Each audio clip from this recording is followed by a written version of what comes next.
pero no podrá derrotarnos. Exa FM. Estamos de regreso y claro, hay que hacer un seguimiento a la audiencia de casación que se instaló ayer, que fue suspendida como al mediodía, luego se reinstaló y como a las 9 de la noche, un poco más de las 9 de la noche, también se suspendió para instalarse. Hoy a las 9 de la mañana se reinstalará la sesión. Sobre este tema, el seguimiento y el análisis, hemos pedido la colaboración a la doctora Mariana Yepes, ex fiscal general del Estado, al doctor Alfredo Corral, ex contralor general del Estado, y al doctor Gustavo Medina, ex procurador y presidente de la Corte Suprema de Justicia de ese entonces. Doctora Yepes, bienvenida, buenos días. El proceso se instaló, uno podría decir, incluso, ¿no?, con gente afuera, a favor y en contra. Todavía quedaban ahí algunos a favor de los enjuiciados, encausados. No muchos, pero estaban ahí, un poco agresivos incluso, pero también hubo de otros sectores, en cambio, exigiendo que se cumpla. Las redes sociales estaban abarrotadas de anuncios de comportamientos de los jueces, unos también diciendo cómo ya iban a comportarse, que ya estaba hecha la sentencia. Bueno, ha habido, digamos, una parafernalia para llegar a este caso. ¿Cuál su visión y desde el punto de vista de una ex fiscal, una profesional como usted, doctora Yepes, de lo que pasó ayer en la instalación de esta audiencia de casación? Bienvenida, buenos días. Buenos días, Francisco, y gracias por invitarme. Un saludo cordial a Alfredo y a Gustavo por compartir este panel. Yo creo que llegamos al fin del proceso, ¿no? La tan esperada audiencia de fundamentación de los recursos de casación. Y yo quisiera dar solamente una opinión al respecto, no en el fondo. En las formas, que es en las que más hemos seguido, digamos, ¿no? En la forma a mí me parece un poco grave, ¿no? Un poco riesgoso, tal vez sea porque yo soy una convencida defensora de la independencia de las actuaciones judiciales. Entonces es conveniente que dejemos a los jueces que actúen en el marco del derecho, en el marco del recurso, en este caso, y de la sentencia y de las fundamentaciones. Y el riesgo va inclusive, hace un momento mencionaba lo de las redes sociales, el riesgo va desde ahí, lo que origina las redes sociales. Han pasado ciertas noticias alarmantes en que ya sabían cómo estaban despachando los jueces, cómo iban a despachar, lo cual genera una inseguridad social, ¿no? Una expectativa negativa. Esperemos que las cosas vayan normal. Doctora Yepes, ¿no? Estos anuncios de comportamientos, de incluso llegar a decir ya saben cuánto es lo que cuesta y todo eso, Sí. ¿tendrá algún objetivo más bien político antes que jurídico y que lo que están buscando era una convulsión, una confrontación? Bueno, yo creo que jurídico totalmente negativo, ¿no? O sea, no va a influenciar en lo jurídico, porque me imagino que los jueces saben lo que están haciendo. Tanto es así que han llegado al Tribunal de Casación, al máximo Tribunal de Justicia. Dejémosle en libertad. Me parece que era político.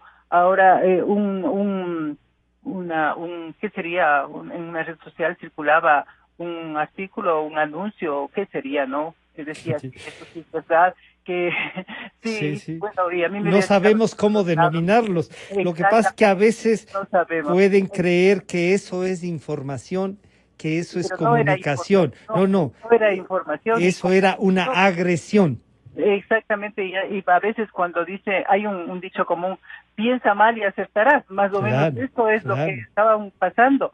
O a lo mejor era también un anuncio, no se puede saber si es falso o no, pero de todas formas... O sea, sí queda la duda de que podía ser una alerta, doctora, sí queda la duda esa, ¿no? A mí no en me definitiva. parece que era esa, yo no lo tomé así, me pareció grosero con la ciudadanía, ¿no?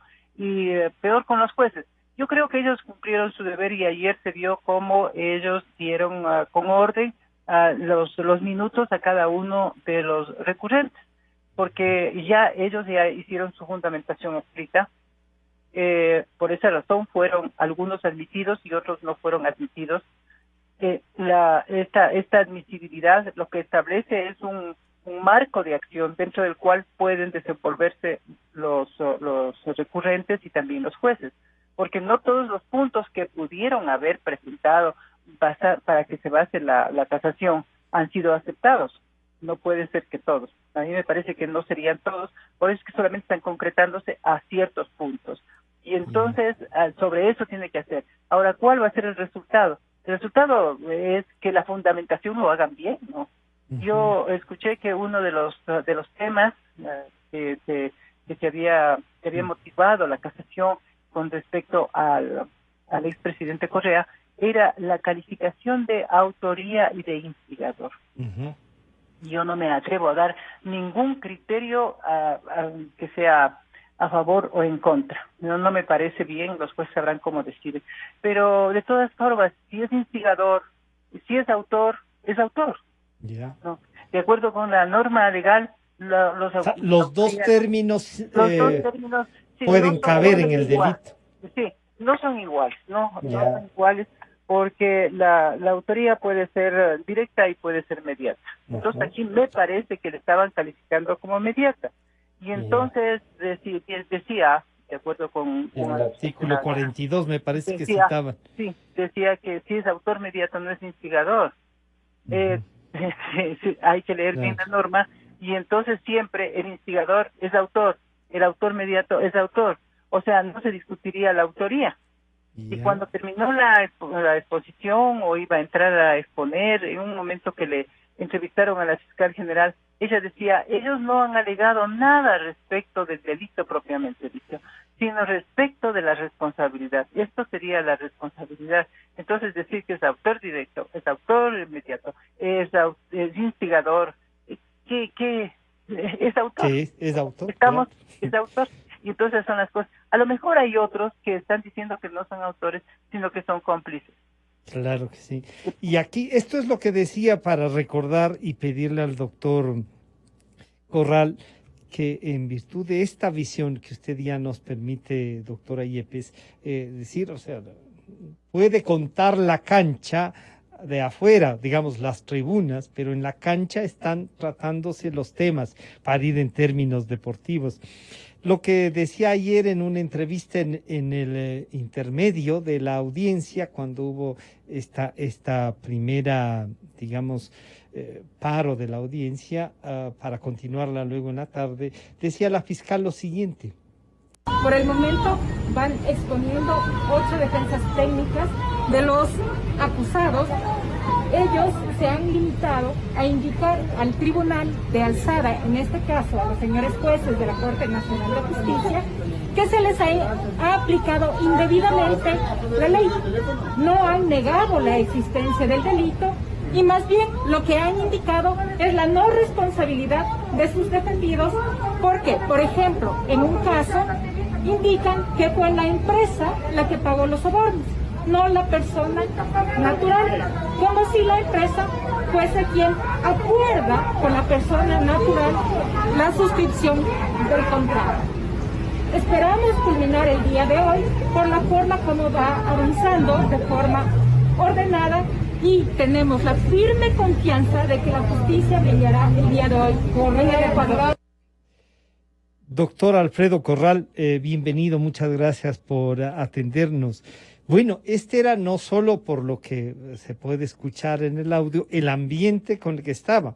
Pocos, pero hacían sonar, digamos, así de simple. Esto que nos ha ocurrido y que, claro, la doctora Yepes nos decía, más sonaban en las redes sociales que lo que estaba pasando. Parece que los argumentos se reducen, en cambio, ya en el ámbito jurídico. Y la fiscal nos dice lo que es su percepción. ¿Cuál la suya, doctor Corral? Bienvenido, buenos días. Muchas gracias, Francisco, por la invitación. Un saludo muy especial y afectuoso a la doctora Mariana Yepes, ex ministra fiscal, y al doctor Gustavo Medina López, ex procurador general del Estado. Me siento muy honrado al participar en este foro con personas tan distinguidas y con juristas de tan elevados quilates. Es un tema crucial para el país, el que está tratándose en esta audiencia de casación y a la que nos estamos refiriendo en esta entrevista. El país ha visto absorto a lo largo de más de una década cómo los recursos públicos iban a los bolsillos de los funcionarios correístas. Hay que hablar con absoluta verdad y claridad.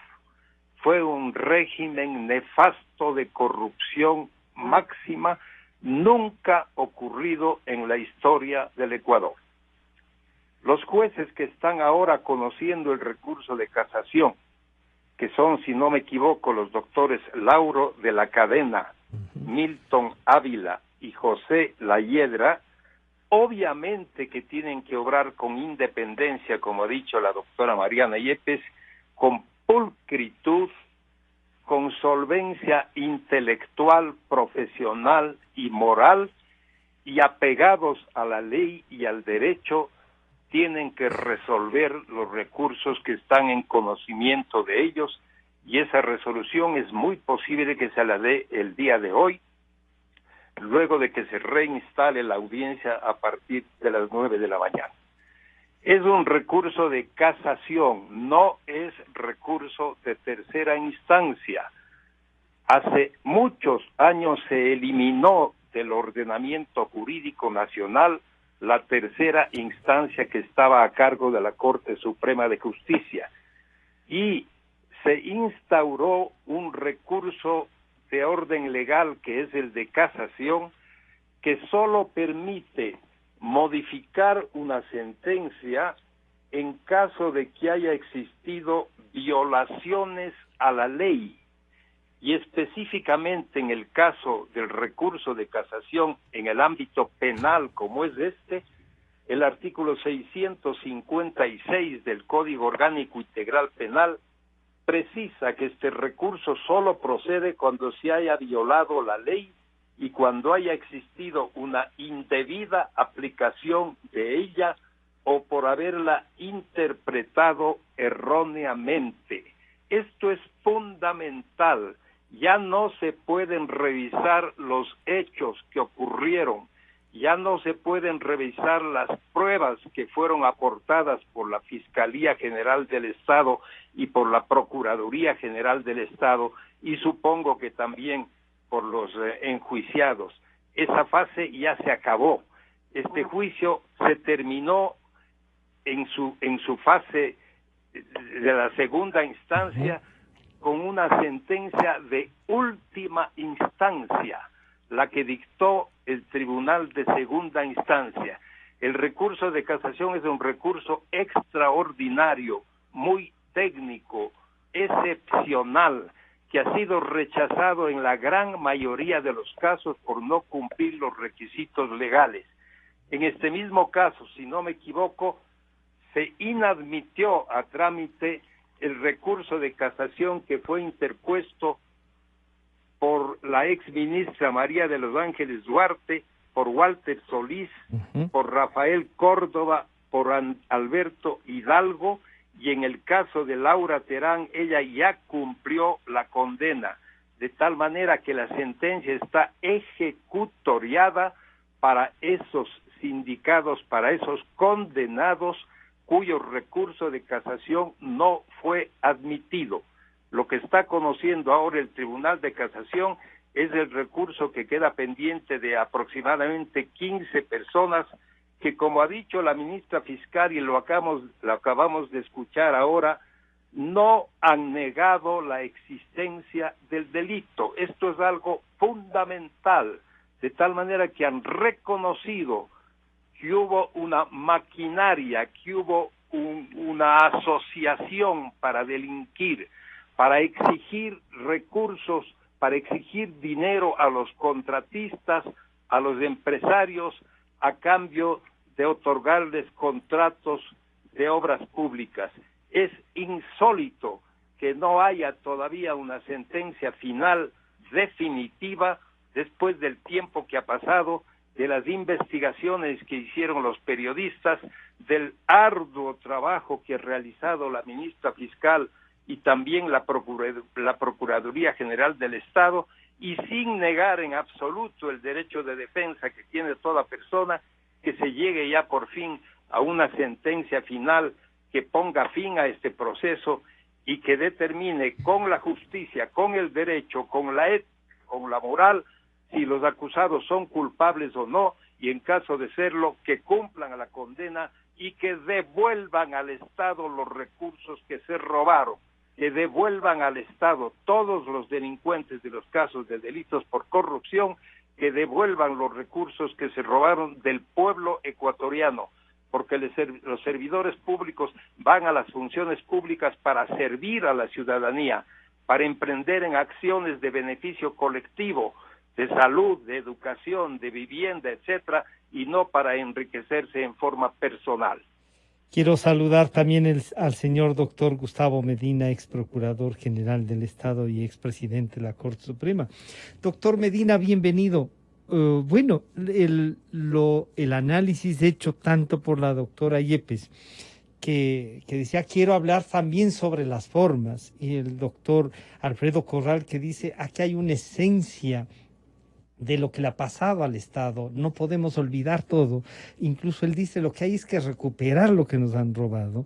Y el día de ayer, el Procurador General del Estado, al concluir su intervención, decía, en base a los argumentos expuestos, solicito deseche los cargos casacionales y confirme la sentencia del 22 de julio del 2020. ¿Qué podemos esperar entonces? Ahora se reinstalará la audiencia, tienen 5 minutos, se ha dicho, para una especie de contrarréplica de los abogados que están actuando en esta audiencia de casación. Y luego de eso, ¿qué se espera? ¿Qué debería insistir la fiscal o el procurador? Doctor Medina, bienvenido, buenos días. Buenos días, Francisco. Mi saludo para usted y un honor compartir este panel con tan destacados juristas Marianita y Alfredo. Lo que tenemos que esperar es que los magistrados de la Corte Nacional de Justicia estén a la altura de sus responsabilidades y que con absoluta autonomía e independencia y aplicando estrictamente la ley se pronuncien como espera la inmensa mayoría del pueblo ecuatoriano. Alfredo y Marianita también han determinado la naturaleza especialísima del recurso de casación, que siempre nos dijeron sus creadores que no es recurso de tercera instancia, que es un recurso extraordinario que solo tiene que ver con la legalidad de la sentencia en las 3 alternativas que Alfredo ha señalado. Hemos escuchado que el propósito es el de lograr que se acepte que se ha aplicado o interpretado, o se ha interpretado mal las disposiciones alusivas a los grados de participación. Hay que recordar que antes del actual Código Orgánico Integral Penal habían 3 grados de participación delictual: la autoría, la complicidad y el encubrimiento. Con el advenimiento del Código Orgánico Integral Penal en el gobierno del economista Rafael Correa, se crearon ciertas modalidades. Se habló y consta la autoría directa, la autoría mediata, la coautoría y la complicidad. Desaparecieron la tercera forma de participación, de suerte que se les está aplicando precisamente la gama de posibilidades que ellos abrieron en el texto del nuevo Código Integral Penal. Por otra parte, no creo que ha habido suficientes argumentos para demostrar que se habría incurrido en algún vicio de ilegalidad en la sentencia recurrida. Y lo que se espera, vuelvo a repetir, es que el tribunal, el máximo tribunal de justicia de nuestro país en el orden ordinario, haga un pronunciamiento cual espera. Reitero, la inmensa mayoría del pueblo ecuatoriano que ha visto con inmenso estupor este aluvional proceso de corrupción que lamentablemente ha ocurrido en nuestro país y que requiere precisamente un pronunciamiento de la justicia como un hito hacia la restauración moral de la República. Doctora Yepes, entonces, planteado así, lo que no podemos negar es que también han coincidido los tiempos electorales. Y claro, alguna gente quiere usar estos tiempos electorales para deslegitimar el proceso y no solo ya tratar el tema, como hemos visto, jurídico, con las acusaciones, con las pruebas, con todo, sino que dicen que aquí hay un cálculo para no enfrentar a los que pueden ganar en la primera vuelta, ¿no? De un solo toque, dirían en otras ocasiones. Y no cómo entonces le aislamos, cosa bastante difícil, pero le pido reflexionar, cómo le aislamos a este proceso para que cumpla con eso, pero también que no sea usado para que puedan facilitarles, aunque ya vemos que la Constitución dice que no es posible, pero cómo hacemos incluso los medios, ¿no? Cómo reflexionamos para no caer en la agenda política y no dejar de tratar el tema jurídico, doctora Yepes. Bueno, lamentablemente este proceso que es netamente jurídico, este proceso penal, no me refiero al recurso que es técnico, tiene una mala coyuntura, que es la coyuntura política, la proximidad de las elecciones. Estamos a días de las inscripciones formales de las candidaturas. Pero yo creo que ahí hay que recurrir al Código de la Democracia, porque si bien existe una inmunidad eleccionaria, ¿no es cierto? Pero esa inmunidad, ¿qué efecto tiene? Tendría efecto de suspender los procesos penales que están tramitándose en beneficio del procesado, del sentenciado. Pero el momento que termine el proceso electoral, las sentencias se ejecutan. Entonces no le veo mayor problema en eso, ¿no? Habría que mirar. Bueno, pero hay unas interpretaciones al respecto. Por ejemplo, ahora escuchaba una intervención de uno de los candidatos a presidentes que decía que la inscripción de una candidatura no puede ser personal, o sea, en persona, porque el reglamento dice personalísimo, que es un acto personalísimo, y que decir personalísimo no es. No es presencia. Exactamente, no es en persona. Sí, no es en cuerpo y alma, sino puede ser espiritual. Personalísimo. Entonces yo creo que deberíamos separar, ¿no? Y en eso los medios de comunicación, si yo entiendo, son orientadores de la ciudadanía. Han hecho muchísimo en las investigaciones de este mismo caso, es derivado de una investigación periodística, y otros casos también que se encuentran tramitando, ¿no? Y que han sido también sentenciados, pero nos orientarían separando debidamente. Y a veces lo político empieza por el nerviosismo que ocasiona, empieza a presionar en la parte jurídica, pero yo creo que los jueces están llegando a su término. Y entonces ellos, al término procesal, ellos van a despachar. Porque ahora solamente les van a dar 5 minutos, me parece. Según, 5 minutos, de eso es la información. Y además debo decir, y aprovecho su intervención, doctora Yepes, el excelente trabajo de los colegas comunicadores de la Corte Nacional. Con ese trabajo hacemos el seguimiento, ¿no? De las intervenciones, de todo eso, sí.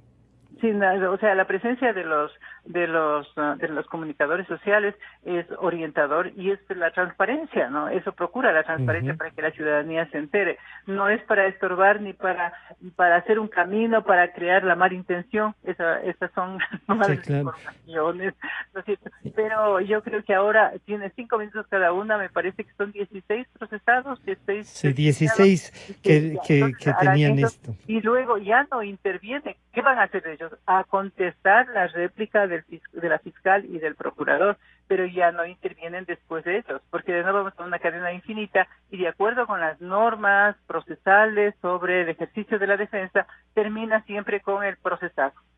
Entonces, después de la intervención de ellos, los jueces se retirarán a deliberar y podrían estar ahora mismo ya emitiendo una sentencia en forma verbal.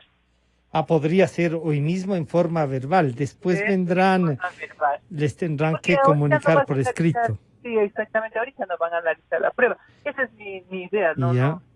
Sí. ¿Usted ellos ya tienen formado su criterio el momento que analizaron los recursos también. Pues no, cuando hubo la admisibilidad formal de los recursos, ya saben. Y ahora lo importante es que los recurrentes hayan fundamentado debidamente y eso es lo que va a observar la sala, solamente respecto del punto que es objeto de la impugnación.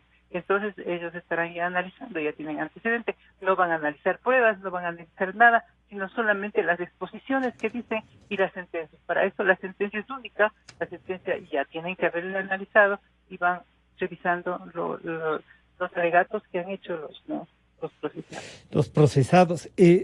Doctor Corral, planteado así, claro, alguna gente ya decía, solo el hecho de la admisibilidad ya generaba una posición de los jueces.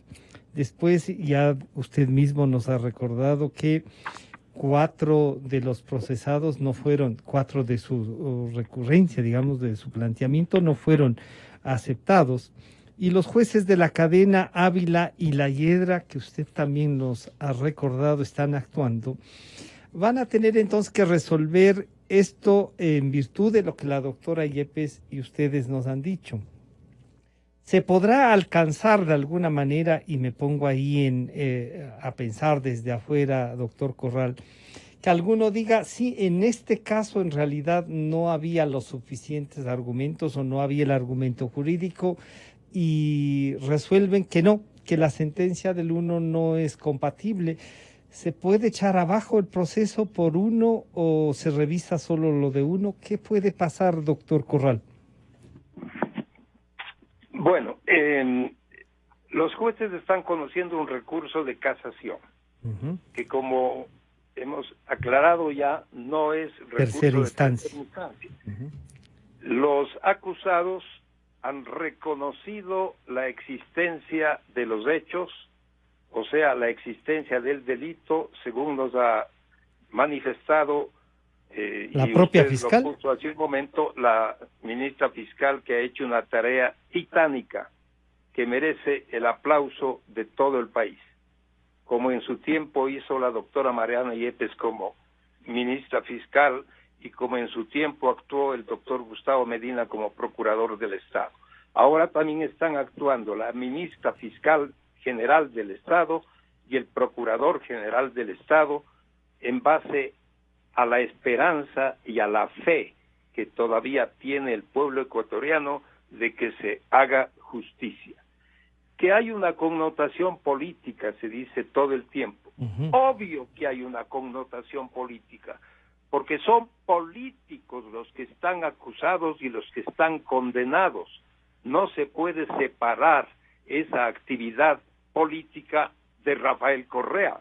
No se puede separar esa actividad política de Alexis Mera, de Jorge Glass, de Vinicio Alvarado, de María de los Ángeles Duarte, de Viviana Bonilla, de Cristian Viteri, de Pamela Martínez, de Laura Terán, de Walter Solís, de William Phillips y de todas las personas que están sindicadas en este caso y condenadas con sentencia de segunda y última instancia.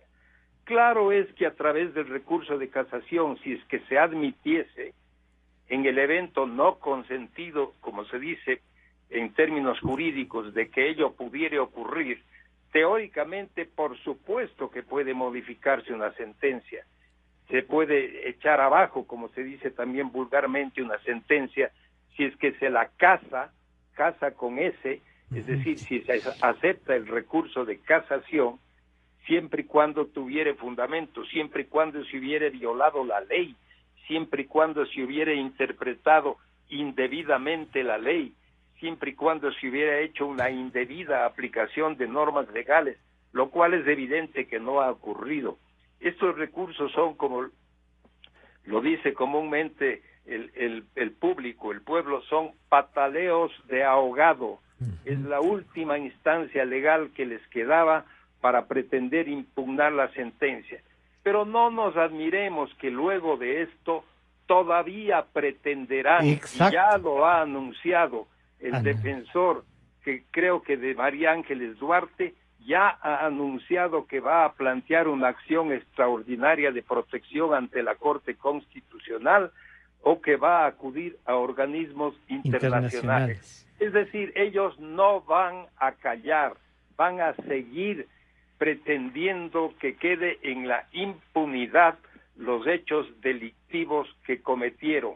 La justicia tiene que ser firme, no tiene que estar subordinada a presiones de ninguna naturaleza, ni económicas ni políticas, pero sí tiene que tomar en cuenta también, sin desapegarse del ámbito jurídico, estrictamente jurídico y legal, tiene que tomar en cuenta la opinión pública y el clamor del país y la acción de la prensa gracias a la cual se conocen los hechos. Aquí mismo hubo una investigación de 2 periodistas, si no me equivoco, el señor Villavicencio y el señor Zurita, que detectaron este caso que se denominó arroz verde, luego de lo cual el Ministerio Fiscal ha hecho una labor titánica para descubrir la verdad, y hay evidencias absolutas como cuadernos, manuscritos, con detalle de los recursos, de los dineros que recibieron y a quienes entregaron. Un programa de Excel en una oficina de la presidencia, doctor Correa. En una oficina de la presidencia de la República por una funcionaria de altísimo nivel, que terminó siendo vicepresidenta de la Corte Constitucional, doña Pamela Martínez, a la que accedió con una calificación de 100 sobre 100, igual a la que obtuvo el excontralor Carlos Polis, que después vimos cómo actuó. Recordemos que en el gobierno de Correa se hizo todo lo posible para que haya impunidad para los actos de corrupción. Se reformaron las leyes para que no haya informe previo de Contraloría ni de Procuraduría, para que el informe de Contraloría no sea exigible en los casos de indicios de responsabilidad penal, y como tenían un contralor propio, nunca iban a haber esos indicios de responsabilidad penal. Se persiguió a la prensa, se persiguió a los periodistas, se enriqueció indebidamente a través de cobrar al Banco Pichincha $600,000 regalados por una sentencia judicial, metió las manos en la justicia, persiguió a los periodistas, pretendió una indemnización de 80 millones de dólares contra el diario El Universo y sus personeros y contra el periodista Palacios. En fin, una serie interminable de hechos insólitos, y todavía tienen el cinismo y la desfachatez de presentarse como candidatos a las elecciones actuales. Menos mal que el reglamento exige que haya la presencia personal del candidato para la inscripción, acto personalísimo, como hay otros en la legislación ecuatoriana. Por ejemplo, otorgar testamento no puede hacerse por delegación, tiene que ser exclusivamente el testador el que otorgue ese instrumento jurídico, y así otros actos personalísimos, de tal manera que no hay ninguna novedad en el ámbito jurídico sobre ese hecho. Y por último, no olvidemos que la consulta popular del 2018, es decir, el pueblo ecuatoriano en las urnas, determinó que los que son condenados por delitos de corrupción no vuelvan a intervenir en actividades políticas, y ese mandato del pueblo tiene que cumplirse. Estos señores, si no están en la cárcel, están prófugos, y si no están prófugos, están escondidos, de tal manera que es insólito que todavía pretendan volver al poder. ¿Para qué? Para hacer el segundo tomo de la corrupción en la historia ecuatoriana. Bueno, y de lo que usted ha dicho, el propio expresidente Correa sostenía esto del artículo 312. Si este señor quiere regresar al país, que venga para meterlo preso para que pague sus culpas y ojalá salga rápido, para que todas las tonterías que escriba a través de Twitter me las venga a decir frontalmente, ¿no? Porque el único cobarde que conoce este país es el que ha salido corriendo varias veces para huir de sus responsabilidades por su deshonestidad. Bueno, eso sostenía el expresidente, pero también lo que ha dicho el doctor Corral y la doctora María del Mar Gallegos, abogada de Alexis Mera, dice que tendrán otros incidentes en este proceso. Nosotros vamos a ir a Cortes Interamericanas de Derechos Humanos por todas las injusticias procesales que se han hecho dentro de este caso. Doctor Medina, estos son los argumentos. ¿Qué más pueden hacer con lo de la casación? Y claro, la aclaración, aunque a veces uno dice, no sé si importa mucho a ratos, pero vemos que importa y bastante. La casación con ese, y no esa casa con Z que querían hacerle al proceso, doctor Medina. Luego de la distinción que acaba de señalar y que la indicó también Alfredo, que es casación con S y no con Z, es necesario reiterar que repugna a la racionalidad que las opciones de la política puedan servir como instrumentos para neutralizar, entre comillas, neutralizar la acción de la justicia. Para mí, el tema del economista Correa en cuanto a la pretensión de inscribir su candidatura a la vicepresidencia de la República está consumado. No pudo comparecer a aceptar esa candidatura en forma presencial, es decir, en forma física. Y no es que esta norma existe desde ahora. Esta norma existe precisamente desde el gobierno del propio economista Correa. No es una norma con dedicatoria. Habría naturalmente la opción de una candidatura, ya no a asambleísta nacional, que también pasó ese momento de alguna representación en el extranjero, pero ahí hay que discutir el tema, si las instituciones de orden político pueden neutralizar pronunciamientos jurisdiccionales en firme hechos antes de la calificación administrativa como candidatos. A mí me parece que no, por la razón que he señalado en algunas oportunidades, de que esa disposición dice desde preposición muy importante en la norma pertinente del código, el llamado Código de la Democracia. Doctor Medina, ¿y no es suficiente solo aquello de la Constitución que no puede ser reelecto? Porque esa sería una base, ¿no? Y a veces nos meten en esta discusión justo para olvidarnos de eso. En este asunto hay que recordar el pronunciamiento del pueblo ecuatoriano de marzo del 2018, si la memoria no me es infiel. Dijo no a la reelección indefinida. Volvamos al texto original de la Constitución de Montecristi, que establece la posibilidad de una reelección mediante a periodo inmediato o con periodo interpuesto. Eso ya ocurrió por parte del economista Correa, que no fue solamente 2 periodos presidentes, sino 3, porque en la vida política hasta se puede desaparecer el tiempo físicamente. Se desaparecieron los 2 primeros años de gestión del presidente Correa.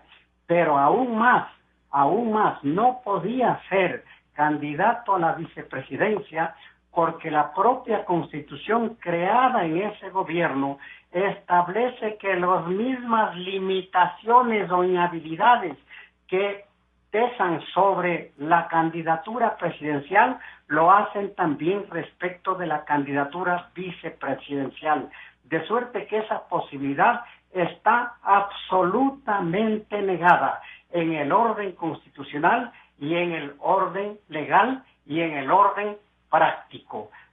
Hay que ser respetuosos de las instituciones, mucho más cuando las normas no son de reciente data, son precisamente expedidas en el gobierno del economista Correa. Ahora, su inquietud, ¿qué más pueden hacer? Yo también creo que no van a callar.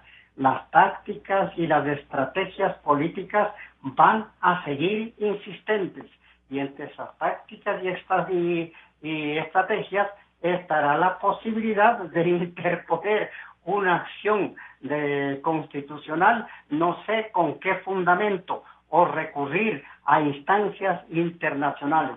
Todo es posible, pero hay que saber que el pueblo ecuatoriano requiere en este momento suficiente conciencia y tranquilidad para abordar el tema electoral que tenemos en manos. Lamentablemente han proliferado las candidaturas. Ahora todo mundo se piensa que tiene calidades para ser presidente de la República. Esa calidad debe reunir condiciones de conocimiento pleno de la realidad nacional, de las ciencias y técnicas inherentes al gobierno o a la administración, y deben también tener una calidad ética y una calidad patriótica.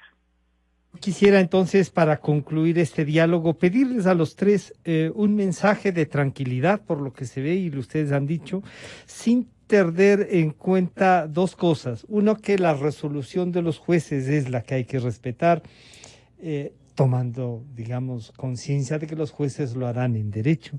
Doctora Yepes, convocar a la ciudadanía a tener esperanza en que las cosas se resolverán en derecho, y una pregunta ahí también a los tres, a ver qué criterio tienen. Cualquier cosa que que interpongan los actores ya no causa problema de ejecución de la sentencia, ¿o hay alguna posibilidad de frenar la ejecución de la sentencia, doctora Yepes? Aló, Marianita. No sé si se cortó, me parece. Doctor Corral, ¿hay alguna posibilidad entonces de que con algún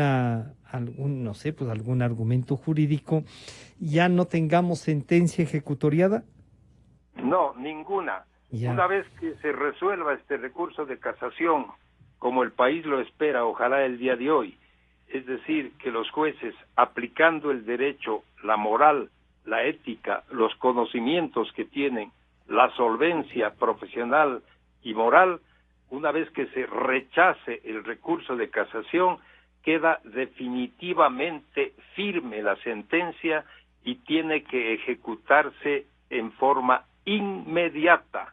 No hay posibilidad alguna de suspensión de esa condena, de esa sentencia, aun cuando se pretenda presentar una acción extraordinaria de protección que se llama en el ámbito constitucional, porque expresamente la norma establece que no se suspende la ejecución de la sentencia.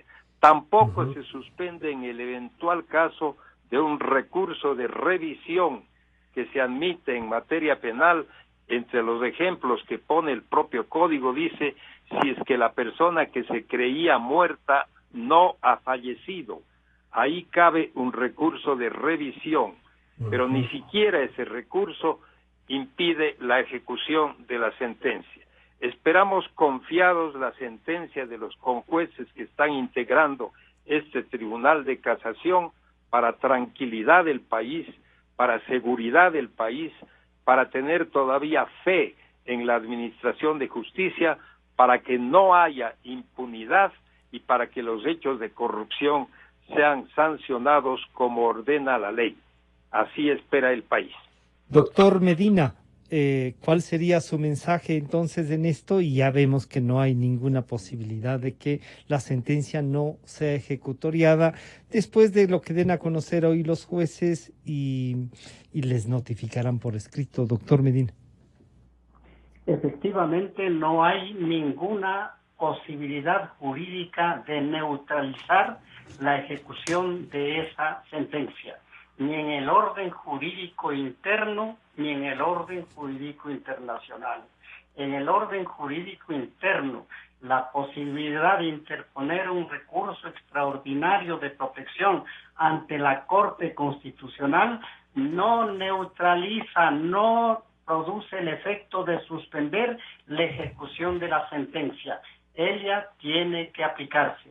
Y en el orden internacional, un planteamiento de una acción de esta naturaleza simplemente está en el plano de las perspectivas. No hay que subrayar, no hay posibilidad de enervar, neutralizar o evitar la ejecución de la sentencia. El mensaje que esperemos confiados que habrá el imperio de la ley y de la moral para restaurar un ambiente de paz en nuestro país que tanta falta nos hace para abordar la crisis pavorosa que estamos viviendo, que está más allá de ser sanitaria, de ser económica, de ser social, de ser política. Es una crisis eminentemente moral. Por eso que la enseña, la proclama de este momento del pueblo, de los ecuatorianos de buena voluntad, es por la restauración moral de la República. Quiero agradecer a la doctora Mariana Yepes, ex fiscal general del Estado, al doctor Alfredo Corral, ex contralor general del Estado, y al doctor Gustavo Medina, ex procurador general del Estado y ex presidente de la Corte Suprema.